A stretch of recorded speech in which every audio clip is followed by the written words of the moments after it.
Monsieur Servat. Merci Madame la Présidente. Question fondamentale. Mais Monsieur le Ministre, d'ores et déjà, le plan est insuffisant. Insuffisant pour identifier parfaitement les parcelles chlordéconées. Ce n'est pas encore fait. Fondamental pour indemniser toutes les victimes de la chlordécone et pas uniquement celles qui ont travaillé dans les champs de bananes. Il y a aujourd'hui des personnes qui meurent. Je rappelle que le cancer de la prostate aujourd'hui est le plus important au monde, 10 fois plus important en Guadeloupe, Martinique qu'en Hexagone. Et puis, je dois vous dire, Monsieur le ministre, vous avez dit c'est arrivé par le passé, c'était regrettable. Je m'interroge fortement.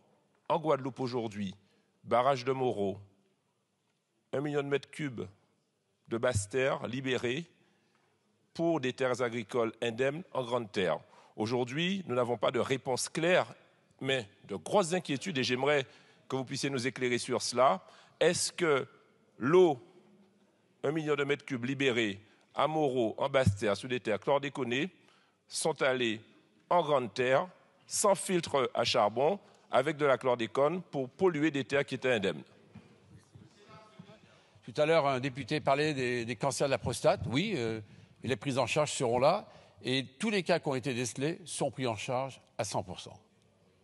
C'est notre honneur aussi que de reconnaître une erreur. Vous avez été président de la délégation ultramarine, monsieur le député Servat. Je pense que vous êtes satisfait du fait que pendant la présidence de votre délégation, au moins ce sujet a pu avancer. Mais après, je voudrais revenir sur quelque chose que vous avez dit tout à l'heure. C'est sur le fameux barrage où il y a eu... vous avez des doutes sur les dosages des chlordécones. Alors moi, vous savez, j'aime bien être précis. Vous savez que la dose du chlordécone qui est acceptée, c'est 0,10 mg par litre. Il y a eu 9 dosages qui ont été faits. 9 fois, on était au tiers de la concentration acceptable pour utiliser l'eau du barrage. Et j'ai les éléments ici, je peux vous les donner si vous voulez. Une fois, c'est vrai. Une fois, le résultat était au-dessus du seuil qui était acceptable.